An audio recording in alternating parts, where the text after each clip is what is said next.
Football season's right around the corner, and we've got an awesome conversation for today. We're talking with Eric Galko, who is the Director of Player Personnel and Football Ops for the East-West Shrine Game.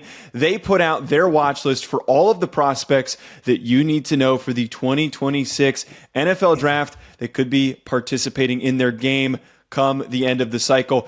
Eric, I appreciate you taking the time to hop on with us and to talk. I just want to open today's conversation with helping the average football fan understand what was this process like to, I almost want to, it seems weird saying like whittle down to 1,000, but how did you end up with this list and what went into all the work to get there? You know, when we started doing the Shrine Bowl 1000 about 3 years ago, did not think it would be as hard as it is to whittle down to 1,000 players. But you'd be surprised, especially with the fact that, hey, all-star games can have redshirt sophomores and above. So we include all those players in here as well. And a lot of players at the, FCS D2, D3, a lot of those guys get poached up, but there's still some great players that remain. We've got over 60 guys this year from the smaller schools, so it's really difficult. And we put a lot of time into it with our great scouting staff as well as working with colleges and NFL personnel, because it really does help us to know, like, all right, we're not going to close out the rest of the country, but this kind of gives us a more narrow focus on who to watch and really dive into those guys. So every year, I think there was about 7 guys last year who we invited who had really great senior seasons and got invited to the Shrine Bowl, but was not on the Shrine Bowl 1000. But for the most part, our event, as well as most all-star games, kind of really picked from the guys on our list too. So we hope that this list can not only be a service to us as the Shrine Bowl, but also people in the media. And I won't name names, but I had a certain NFL GM who was like, hey, when's the Shrine Bowl 1000 coming out? We want to use that as well too. So it's certainly humbling for our scouting staff to know that we're really setting the table for a lot of people. So, Eric, I have a little bit of a multifaceted question. I think we'll see if I ask this correctly, but you already mentioned have the opportunity to invite some underclassmen in the game. Obviously, that rule that was changed that allowed senior and the Shrine Bowl to be able to do that. I'm curious. One, on the side of putting this list together, right, as you're doing the evaluation process, as your team, your scouting department, and watching a little bit more of a broader sense of a lot of players, because it's not just senior-centric. One, how does that change this process before this list comes out? And then I'm curious of, like, down the stretch of the process, how tough of a decision is it to basically, I don't want to put out too many invites at a certain position, maybe to X amount of seniors, because we do have some hope that if this guy does declare, we can have him potentially at our game. Yeah, I think to answer the first part of the question, really since my days at the XFL before I got to the Shrine Bowl, I've always had the perspective of you've got to do the work in the preseason on everybody possible. And really what's changed for us with the, underclassmen allowed at all-star games is that we've been more proactive in writing these players up. But we've always had a lot of grades on players from freshmen when they have enough snaps through obviously redshirt sophomores and above too. So we've always kind of had that. But the last 3-4 years, and especially with this watch list, we've been much more committed to writing up every player. I would say we have, and our director, Riley and Shane, maybe can correct me on this, over 4,000 players written up in our database. So not just 1,000 guys, 4,000 guys. And some of those guys were pretty darn confident will not be in the draft class this year, but it really allows us to have proper perspective. Perspective is one of the key words that I drive home with our scouting staff every year. And if you're just watching some players, not others, you're going to lose perspective. If you're just doing an area and you don't cross-check any part of the year too, you're going to lose perspective on how good your conference or your area is. If you're just doing by position, you're going to forget, like, maybe, wow, that's really not a great running back class this year. I shouldn't be rating these guys so highly too. So we're really obsessed with perspective across the board, and that's why scouting the entire country is super important for us. When it comes to invite time, to having those guys that are underclassmen, because to your point, Ryan, we can't officially invite those players until really the end of their college season, which I think is a great rule and really important. But we're also to be realistic, and we're working with colleges as well as agents to say, hey, if this player comes out, there's a good chance. And we want to kind of toe the line between giving players great information as well as not enticing them with an all-star game invite to make a really important life decision as well too. So we'll stagger a little bit. We thankfully, we have an analytics team. We really leverage a lot of data, and one of those data points is like how many guys we invite end up staying in school or whatever else. We have a good idea of how many of these guys end up either opting out of all-star games altogether or going back to school, et cetera, too. So we've got a good pulse on it, and thankfully we can, be a little bit situational there as well, too. But it's no easy task to kind of keep all these guys in perspective all year long, from redshirt sophomores to seventh-year seniors. It's a task for sure.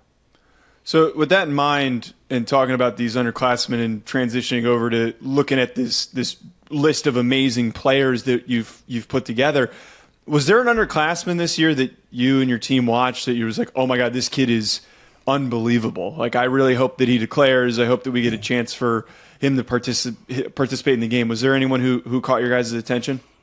Yeah, there's quite a few guys. I'll stick with the kind of the sexy position at quarterback. And really during the season last year, I knew him, he was in our database. And again, I really rely on our staff to watch a lot of players. But I remember texting our West Coast out, like, who is Sam Levitt? Like, is he a senior yet? What's his deal again? And watching him last year and kind of I hate these terms, sorry, but like the moxie he plays with and all those like BS terms you don't want to really use, but like he kind of has that it factor and that confidence. And then learning more about him where like he kind of taught himself how to play quarterback. He's never had like a private coach he's grown with, and he was a great basketball player. You watch him, it's like this guy probably is great at like 10 different sports. Then I see him at Manning Passing Academy, and he's one of the best quarterbacks there. So again, I'm not sure if he's a guy that definitely comes out for the draft this year. He may be if I'm the first overall pick, I'll come out. If not, I'll stay in school. And I think he's got a great thing going with Arizona State and Coach Dillingham. But he jumps out as a guy that I feel that, may not be at an all-star game this year or next year because he's a really good player and may want to wait another year as well too. But he jumps out. That Arizona State team, one of the highest among the Power 5 schools in terms of representation on the list as well too. And him and Jordan Tyson, receiver, are a really good duo to watch this year. So for you in this process, Eric, I remember when I was watching David Oakey when he was at Abilene Christian, who transferred over to Arkansas. I think he's a fantastic player. I have a second part to this question, but my first part is mostly multifaceted questions. Ryan. Yes, I have so many layers. Three-parter this time. That'd be great. He does this to me all the time, by the way, questions Eric. down at once, and we'll see how many you can remember. So David Oakey, though, for a player that's coming for Abilene Christian, I mean, you pop on like the Texas Tech game last year, and he's just beating the hell out of the Red Raiders. So like it's very easy to see that this kid is not your typical FCS defensive lineman. How much of a, I guess, bonus is it for your staff who maybe loves David Oakey on film, but now he's going into the SEC, and now he gets to show it every week for Arkansas against some of the best teams in the country? How much does that, I don't know, leverage isn't the right word. How much does that help in your process of betting on traits versus small schoolers, but now being able to actualize that into production against some of the best teams in the country every year? I think it's a really fascinating question because I think we see a lot of guys now. The trend, and I think what a lot of people are pushing, right, is like, all right, FCS players that are great, even G5 guys, like go transfer up, go compete with, the best guys in the SEC. And sometimes it's really hard to play at those levels, especially if you forget, too, like these guys are 21 years old, going to a new school. I mean, it sounds, maybe lame to say it, but like they got to make new friends. They got to learn new staff. They're 20 years old, right? Maybe their girlfriend's not with them, right? They're not the NFL guys where they can just move team to team and be okay. And it's a really big challenge for a lot of players. We know Mark Gronowski last year almost came out for the draft. Now he's at Iowa. I think he's a heck of a player, but any quarterback transferring is a tough 1 year. Cam Ward may be the exception, not the rule.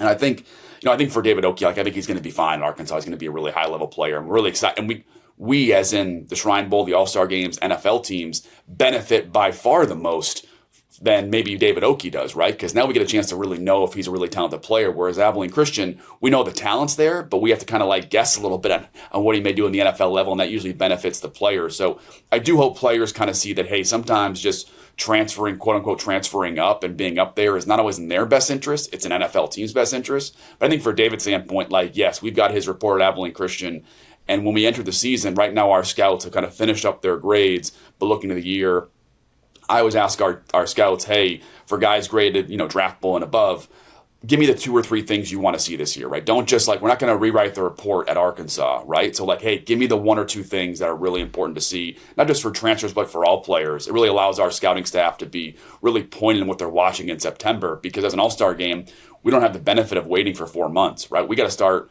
as crazy as it sounds, we make decisions on who we're inviting in about, 9-10 weeks? Mm-hmm. Not like final decisions, but initial decisions start happening. So we've got to be really decisive. And I think for David, it jumps out saying, hey, can that athleticism transfer? Where's he lining up in that defensive line and linebacker room? And can he do a couple things versatility-wise and show that on film? And then can he finish in the backfield? Those may be 3 things that our scouts want to see. So I do hope transfers that want to, quote, transfer up think about it a little longer too. But certainly it benefits us to see how David does in a better level of competition. Yeah, it kind of just steals a little bit of the. I mean, I'm kind of I guess I'm an old man in this sense, but I still love the small school sleeper conversations, right? Like Quinyon Mitchell out of Toledo going down to the FCS. I mean, you have Bryce Lance this year out of North Dakota State. So there's still talent on the FCS level, but the portal has definitely changed things, right? Where it's becoming less and less just finding those true small school sleepers, quote unquote. I mean, I guess we could throw in Emmanuel McNeil Warren from Toledo in that conversation this year. Can I hear from a guy or two for you that are maybe a couple of those small school guys that maybe people don't know about right now, aren't talking about right now, but you do think could be risers that we're going to start to talk about over the next few months? Yeah, I'll say two smaller school quarterbacks that I think, last year we had Cam Miller at North Dakota State, who played in the Shrine Bowl and was a draft pick and is going to be challenging for the Raiders' backup job. Two quarterbacks at a small school level. One, Jaden Craig at Harvard. Now he's got another year if he wants to transfer as well too, and that may be a decision he has because he's a really talented player, and he may be finish the year up and be like, hey, maybe a late round pick or whatever, but can go to a P5 school and really have a great final part of his career as well too. But he's one to watch. I think he's a really draftable quarterback prospect. And then Jack Strand at Minnesota State Moorhead, D2 guy. But productive, big, talented, can move outside the pocket as well for a guy who's a really talented interior pocket passer as well too. Those are two quarterbacks that I think we have 5 or 6 quarterbacks on the Triangle 1000 who are FCS and below. All those guys we're obviously watching closely, but those are two that jumped out that I think NFL scouts are also pretty aware of. And Harvard and Minnesota State Moorhead will be closely evaluated by NFL area scouts this summer. And then you mentioned Emmanuel McNeil Warren at Toledo. I think Avery Smith, the corner at Toledo, another really talented player. I hesitate to say that he's, Quinyon Mitchell level. I think Toledo would agree, and their coaching staff, Coach Candle would agree. But I think he's a guy that NFL scouts are really excited about. And one of the benefits of a Toledo, and really when a school like that, a G5 school, has a first or second round pick, all those guys get a bump for a couple more years because those coaches know how to develop those guys. NFL scouts trust that coaching staff, and I think Coach Candle and Toledo have done a great job of having, Quinyon Mitchell, Darius Alexander, guys every single year, even high PFAs that make rosters. And we've got 5 guys from Toledo on the Triangle 1000. I wouldn't be surprised if all 5 of those guys are draft picks or high PFAs when it comes draft time because those guys are ready to play for the NFL. Joe, I don't know if you were expecting Jack Strand to be mentioned today, but he's like a 6'5", 220-something pounds Division II quarterback. So I'd love to or D3. Come on, Joe, do your homework. Right? Let's go. Yeah. I was not expecting that to be brought. But in that frame, though, you're bringing up some deep pull names, and us nerds in the draft world, we're just spewing names right now, posting clips on Twitter. Is there anyone that, for you to this point, that you're shocked is not getting more love that's on the watch list? I thought last year if he had come out for the draft, I thought he would have been one of the top 4 or 5 tight ends, and I've still seen nothing about him this summer about being one of the could be a first-round pick. Eli Stowers at Vanderbilt, slated to come to the Shrine Bowl a year ago, so of course I'm biased, but an immense talent. And that Vanderbilt team, Diego Pavia got a lot of the deserved attention. He's a heck of a player. He's on the Shrine Bowl 1000 as well, too. But Stowers was a big part of that offensive game plan, and even the games where he's not productive, if you go watch the film, you're seeing a linebacker, safety, and a corner sometimes chip over. You'll see the whole zone coverage go towards him as well, too. And he happened to stay in school this year and finish his college degree and be a big part of Vanderbilt's season again this year as well, too. But I don't know exactly, and maybe I'm the wrong person asking in terms of overall tight end rankings in this year's draft class. But if you told me by the end of the year he was tight end 1, tight end 2, and a real first, second round, he's that talented of a player. I think he's going to end up being a David Njoku level athletic combine tester in 9 months from now. So wow. People don't know how talented he is quite yet. Hopefully Vanderbilt gets a chance to highlight him quite a bit this year too, but we could not be more bullish on Eli Stowers. He's due for a big year and definitely a big draft process.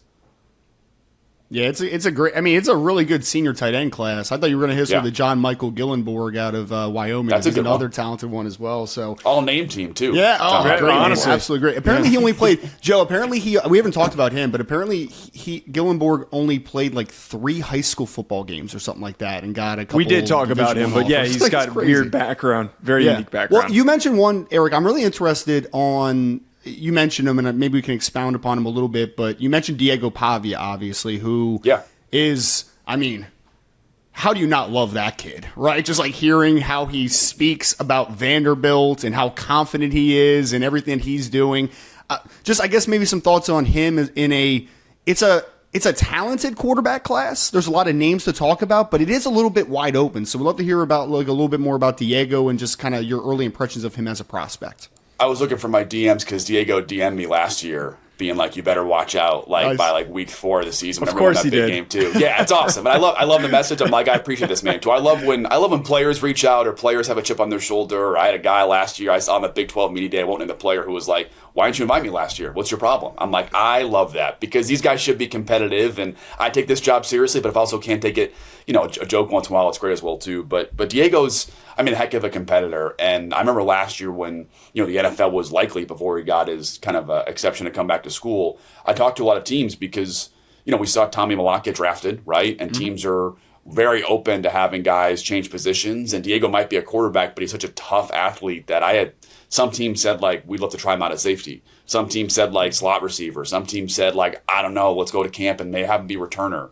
I remember G.J. Kinney when he was Tulsa. I forget where he went to college in general. Yeah, Tulsa. By the end of his Tulsa, right? Yep. By the end of his Eagles career, I remember I was at camp and he was fourth string quarterback, slot receiver on third team, returner, on kickoff team. Like, he didn't play in game there as well too. But guys that are really good athletes that are smart, I think NFL teams want in camp. And when you get in camp, I tell players here that leave the Shrine Bowl and before training camp, I'm like, once you're there, like, NFL coaches can't mess around and just take guys they like. They got to take guys that can make their team better. I think Diego Pavi can definitely make your team better as well too. But we've got, I think, 61 quarterbacks on this Shrine Bowl 1000 list, and I feel like people say this every year. I don't think I do. I'm pretty conscious of not being the same, like, generic take every year, like, oh, what a great class. But this feels like one of the deeper quarterback groups in my last couple of years. My first year, 2022, did not feel that deep. Last year felt a couple of appealing guys, underclassmen who end up staying in school, but somewhat deep. But this class, I'm just like, we start doing our initial kind of board meetings now the Shrine Bowl 1000's done, and using Tracking Football's big board software to kind of make our board. And, there's 3 or 4 quarterbacks at the top we're really, really excited about. But after that, 12, 13, 14 guys that are like, man, these guys all would have been at the Shrine Bowl a year ago, we think, as of right now. And then there's like 10 more after that. They're like, but if this guy hits, he can do that as well too. So I think the quarterback class in general is going to be tough to crack this year, but competitor guys who are good athletes, NFL teams always want those guys in camp and beyond. So, Eric, I think the last question we have for you is just kind of like an overall vision. Now that you have been entrenched in this game for so long at this point, and I know you probably have a lot of short-term versus long-term goals, but the game obviously has been trending upward now for several years, and you guys have been having more and more high draft picks, first-round pick, like, you've been doing that. I guess my question now that we've seen, obviously the some changes in the All-Star Game landscape, like the NFLPA Bowl not being around anymore and Senior Bowl changing leadership and all that type of stuff. What is the next vision for the East-West Shrine? Like, how high do you think this game can go now over the next couple years? Yeah, first off, I was hired by the Shriners Hospital to have this game, be a premier event. And what I wanted to do when we first took over, I used the term best in class, because that's something we can attain, right? Being the top all-star game is certainly a goal, but that's kind of that's in the eye of the holder. But we can be a best in class resource as well too. And one of the ways I think we've done that is taking care of players really high level. We're at NFL facilities every year. No other all-star game ever has been an NFL facility for practice and or the game. We spent a ton of resource and time on health and wellness for our players. I know people on the outside don't see that, but we had hyperbaric chambers for guys this year, massage therapists all week long. That's not the industry norm for players. Plenty of sleep for these guys as well too. Our interview process, both for NFL teams and media, is really unmatched. Love to have you guys down there this year interviewing our players all week long too, and you'll see it. Like, you'll get every single player you want. Shadur Sanders met with every single NFL team and every one of our major media throughout the week of practice, and that's super valuable, I think, to NFL teams and media. But one of the goals I've always had for the Shrine Bowl that I think we're going to start really doing even a better job this year is I want NFL teams and media and agents to come to the Shrine Bowl and be there for practices and see their players perform, but also get something else out of it. Hey, I met this great person I got a chance to network with. Hey, I'm an NFL team. I met this great scout I want to hire. Hey, I learned this new analytical tool or this new technology as well too. And we've tried to introduce that stuff slowly but surely, but we're going to add a new partner this year, which we're really, really excited about. Hopefully it'll be announced in the next couple of weeks. That's going to really help accelerate kind of the Shrine Bowl is about the players on the field in the game, but also much more than that. But make no mistake, I want to be clear, like our goal, I was hired to be a best-in-class event and to be the best all-star game for players, for NFL teams, for media, et cetera, too. I think we've done that from an event standpoint. Certainly tradition takes some time to change and players kind of understand what's going on as well too. But we're excited this year. We had 2 first-round picks last year. We should have a whole bunch more this year as well too. And we're excited to have the best 120 guys in the country at the Shrine Bowl this year. Well, we're extremely excited as well, Eric, to see how the season goes and to see the event. As always, it's going to be a fantastic draft cycle. Appreciate you taking the time to sit down with us and to talk through all this. And as you said, we're very excited to keep track of everything and see how it all goes. Appreciate it, guys. Once you watch all 1,000 guys, let me know. I'll come back on. We'll talk about it, right? That's not happening. Minnesota State Moorhead film. Get your hands on it, Joe. That's Ryan's responsibility to get that for us. All right, we just had an awesome conversation with Eric Galko. Filled us in on a lot of things that we need to know for this upcoming draft from the NFL's perspective. There's 3 guys that he brought up that I just want to quickly touch on before we close out here today. Sam Levitt, I was surprised that was the underclassman that he went with. I think that there's I actually thought he was going to go with Lenore Sellers. I thought that was where his direction was going to go. But I think that there is a lot of intrigue here with Levitt, and I think that maybe the media hasn't been as hyped up on him. It seems like the NFL has an attraction for what he brings to the table. Well, I think it's really interesting, too, because when you're putting together this list, Joe, most people are going to be like, it's 1,000 players, guys. But when you're talking about the underclassmen, these are conversations that the Shrine Bowl, Eric Galko and his staff are having with players, agents, and schools about players that could potentially declare early. Like, you're not just going to include every single underclassman on this list. Right. So I do think him being on there is notable for sure. Now, 6'3", 215, moves well, has a strong arm. Like, there's a lot of intrigue there, Joe. There is a reality. Here's a take. There is a reality where Sam Levitt ends up being quarterback 2 in this class, or he's a guy that goes back to school. Like, there is a little bit of a wider gap as far as like outcomes, but certainly he has this size, arm talent, athleticism to be a riser in this group, I would say. I mean, for sure. We also talked about David Oki with him and how he fits into the puzzle of finding these guys that transfer up to these big programs. We were both super hyped up on him, and I really do think that Oki has a shot to maybe not be a first rounder. I don't know how like his build is going to get mapped out in the projections for some of these teams for if they're willing to take him at the end of the first round. But if there is a guy that's a riser that's getting a little bit of love from us and some other media members that everyone's going to be talking about, it really does feel like Oki is going to be that guy. I know some people are going to say it's ridiculous, but I have a top 50 grade on David Oki right now based upon what he did at Abilene Christian. I mean, he's a shade under 6'2". He's like 6'1 3/4". He is 314 pounds now, 312 pounds. So like he's a densely put together kid that plays with a low center of gravity, Joe. And yes, the jump from Abilene Christian to Arkansas is a big one, obviously.